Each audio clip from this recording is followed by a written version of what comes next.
Chapter 5 Gold in the Grass. Go, go, said Jack. He threw his notebook into his pack. He pushed Annie toward the rope ladder. Bye, Henry, she said. Go, said Jack. He gave Annie another push. Quit it, she said, but she started up the ladder. Jack scrambled after her. Jack and Annie tumbled into the treehouse. They were panting as they looked out the window at the dinosaur. It was standing on the hilltop, eating flowers of a tree. Oh man, whispered Jack. We are in a long time ago. The dinosaur looked like a huge rhinoceros with 3 horns instead of 1. It had 2 long horns above its eyes, and another one grew out from its nose. It had a big shield-like thing behind its head. Triceratops, said Jack. Does he eat people? Whispered Annie. I'll look it up. Jack grabbed the dinosaur book. He flipped through the pages. There, said Jack, pointing to a picture of a Triceratops. He read the caption. The Triceratops lived in the late Cretaceous period. This plant-eating dinosaur weighed over 12,000 pounds. Jack slammed the book shut. Just plants, no meat. Good, said Annie. Let's go see him up close. Are you crazy? Said Jack. Don't you want to take notes about him?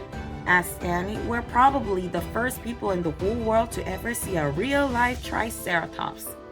Jack sighed. Annie was right. Okay, let's go, he said. Jack shoved the dinosaur book into his pack. He slung his pack over his shoulder. Annie started down the ladder and Jack followed her. Just promise you won't pet him, Jack called down to Annie. I promise, said Annie. Promise you won't kiss him, said Jack. I promise, said Annie. Promise you won't talk to him. I promise, said Annie. Promise you won't. Don't worry, said Annie. Annie and Jack stepped off the ladder. The Pteranodon then gave them a friendly look. Annie blew him a kiss. Be back soon, Henry, she called. She said, shh, said Jack, and he led the way slowly and carefully through the ferns.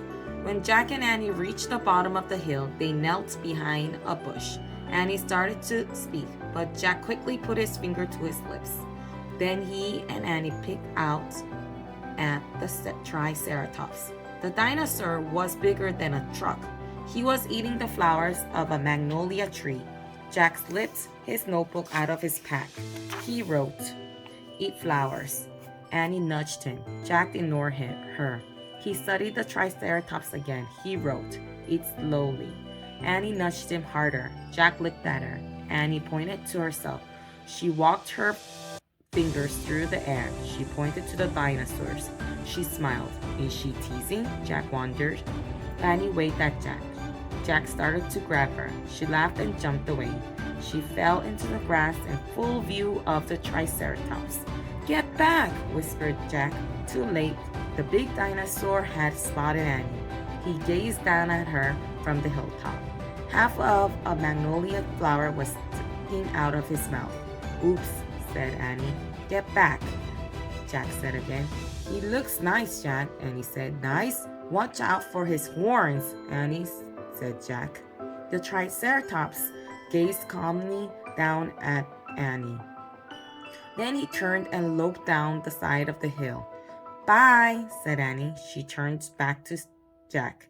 See, she grunted, but he wrote in his notebook. Nice. Come on, let's look around some more, said Annie. As Jack started after Annie, he saw something glittering in the tall grass. Jack reached down and picked it up. It was a gold medallion. A letter was engraved on the medallion. A fancy M. Oh man, someone was here before us, Jack said softly.